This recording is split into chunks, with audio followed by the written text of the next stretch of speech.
We're delighted to welcome to the Rally for Life 2021 Fr Paddy McCafferty, a priest in the Corpus Christi parish in Belfast. Hi Fr Paddy, thanks for being here.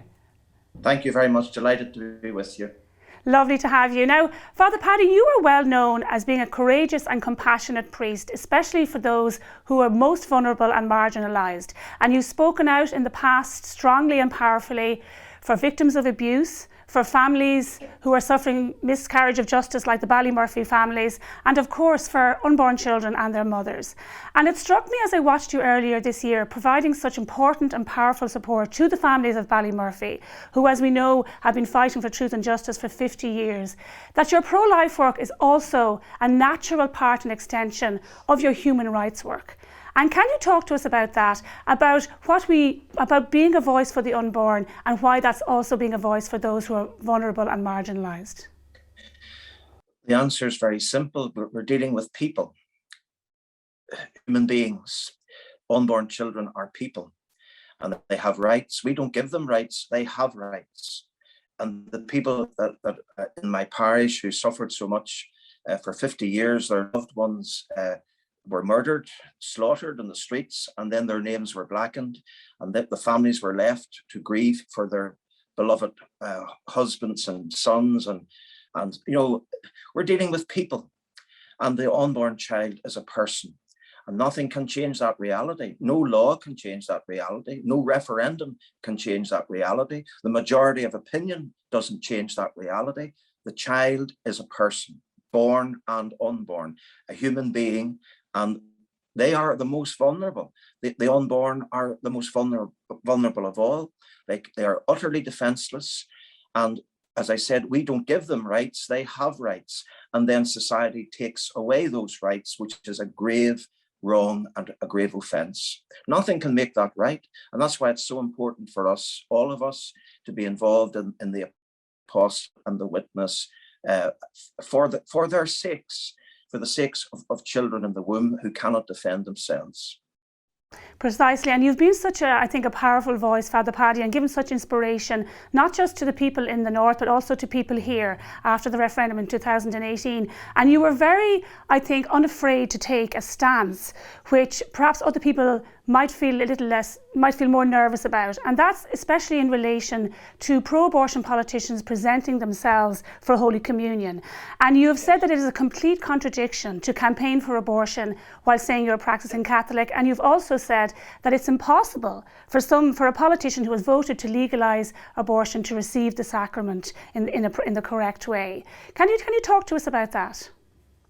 It's a hideous sacrilege for someone who has publicly campaigned very stridently and unashamedly, and for them to approach the altar is a hideous sacrilege. It makes a mockery of everything that the Eucharist is and what we believe about the Holy Eucharist. From the very beginning of the Church, the Eucharist has always been, those who go to the Eucharist are told, examine yourselves and do not approach the body and blood of the Lord unworthily.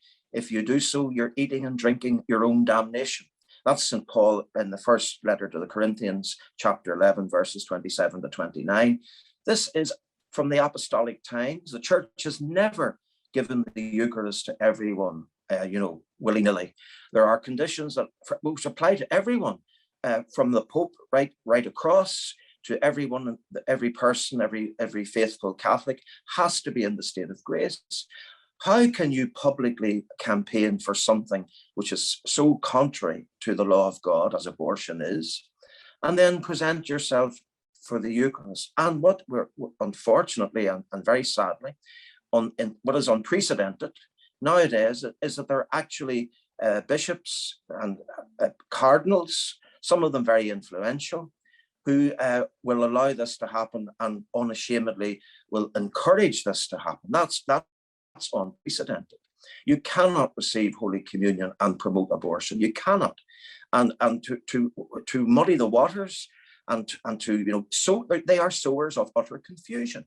If you see a prominent person in public life who is pro-abortion and they walk up to receive Holy Communion and almost the red carpet is rolled out for them, some of them, and then what does that say to the faithful?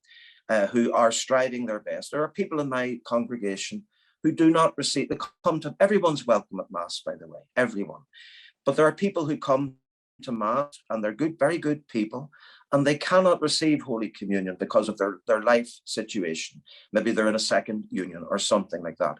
And out of reverence for the Eucharist, they know they can't approach. So they come for a blessing and they receive a blessing.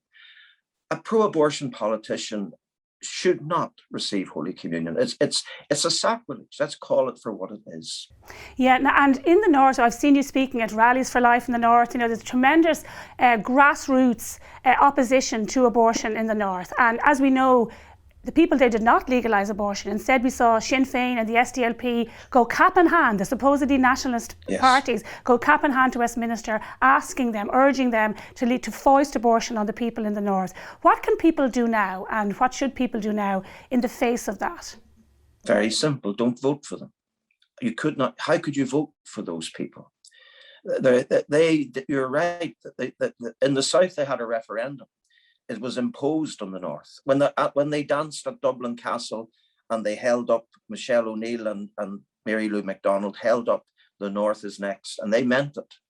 And the North was next. They had it in their sights. And they did. They went, as you say, cap in hand to Westminster, along with Colm Eastwood and Claire Hanna and other SDLP. We can't vote for them. Forget about them. They're gone. The SDLP as we once knew it and trusted it, and as an SDLP voter for since I got the vote, I wouldn't vote for the SDLP now.